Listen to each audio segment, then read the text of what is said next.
My name is Guy Braithwaite. I'm a church buildings officer in the Cathedral and Church Buildings Division. I'm going to talk about the role of the Church Buildings Council when a church considers closure, and how we are testing a new approach to help struggling churches. In 2019, we carried out research on our involvement with struggling churches. This is not an ideal term, but it's a useful shorthand for congregations concerned about whether their church is sustainable. The research revealed useful insights into what kinds of churches were typically struggling and which ones went on to close over a 15-year sample of cases.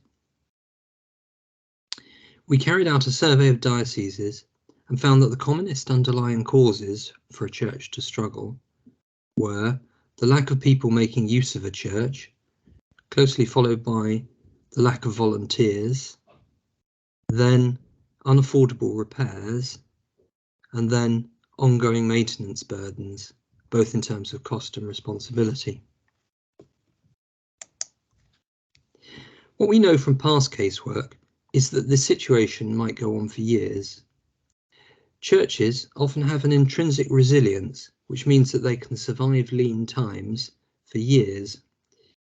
In some cases, the condition of the building goes into decline, though it is fair to say in the two churches illustrated that there were other factors at play. For those cases which do come to a head, what is the basis for considering closure? In most cases, we found in our survey that the dioceses were reporting that local circumstances were driving a given closure case.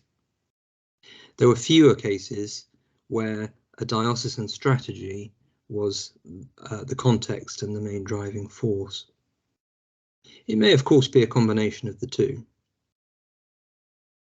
The current legal framework for closure is laid down in the Mission and Pastoral Measure of 2011. To summarise a few aspects of the measure, the closure process must be initiated by the parish. It's not a matter for the bishop or the archdeacon, or the diocese generally, the church commissioners, or the Church Buildings Council. It's a matter for the parish church to decide, because after all, the parish church is the property of the parish and exists for their benefit. All decisions must be made to bring about the better provision for the cure of souls, even where that involves closing a church.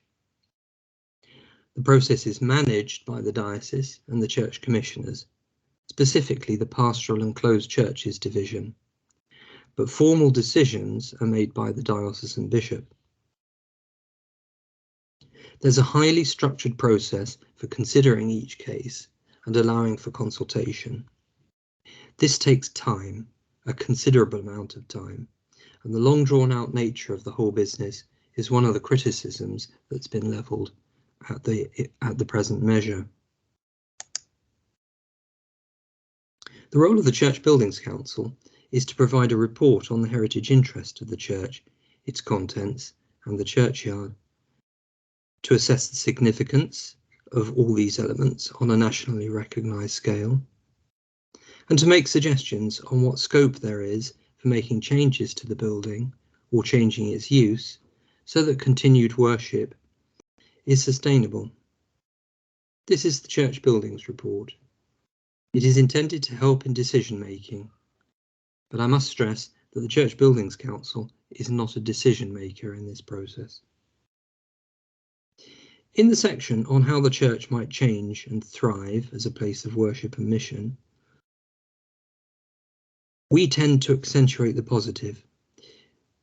We're here to make suggestions and recommendations, not predictions as to whether a given church will survive or not as a church.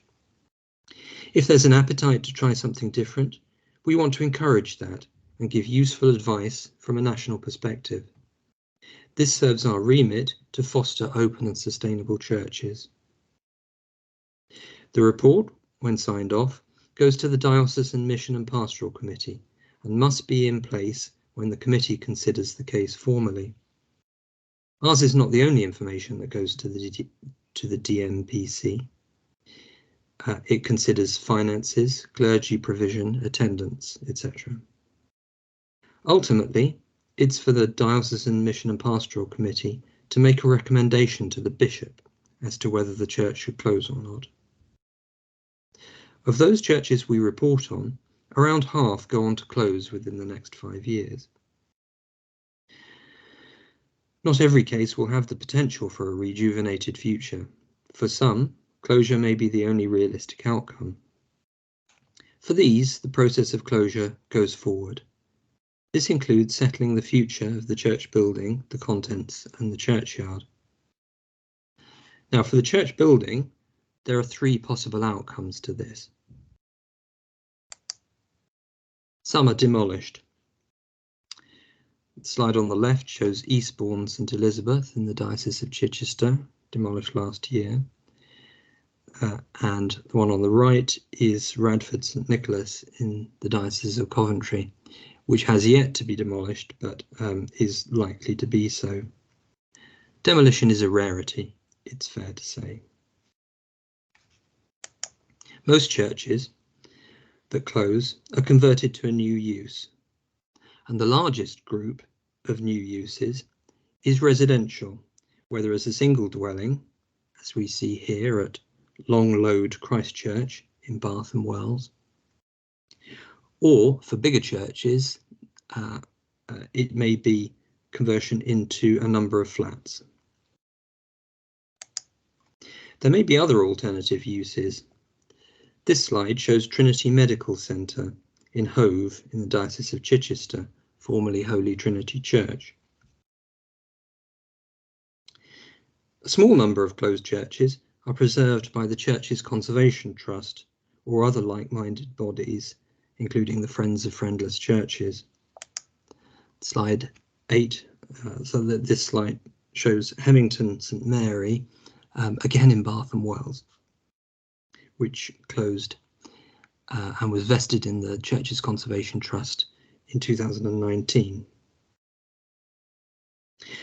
For the furnishings, the outcomes are transfer to another church or disposal outside the church, with storage a possible interim solution. Churchyards quite often remain in the care of the PCC, particularly if they are open to new burials still, but in other cases they may be given over to the new user within the constraints of what you can do on land where there are burials and archaeology. How can the CBC and the DAC work together in this process? Well, crucially, the DAC may have a seat at the table on the Diocesan Mission and Pastoral Committee. Indeed, the DMPC and DAC secretary are sometimes one and the same person in one and the same post. The DAC will receive a copy of our report. The DAC also will be continuing to manage the faculty system during the closure process, all the way up to the point where the future of the building and the contents are settled, whether, as we've seen, by demolition, disposal, or vesting in a preservation body. Occasionally, some churches are left in a kind of halfway house and are the responsibility of the Diocesan Board of Finance, but those are still subject to faculty. There's an important monitoring role for the DAC. Before its future is settled, the church remains subject to the need for a quinquennial inspection. And this continues up to the point that the church is disposed of. It will be helpful for the DAC to keep an eye on any church which might warrant going on the Heritage at Risk register or might already be on it. I said earlier in this talk that among those churches for which we provide a church buildings report, around half go on to close within the following 5 years. And we have seen what the process provides for them. But the statistic tells us that there is a lot of work to be done to help those churches which have got so far as to consider closing and yet decide not to. That is what our Struggling Churches initiative is designed to address. We're encouraging the idea that a constructive discussion about why the church is struggling and what scope there is for wider or different use should happen much earlier.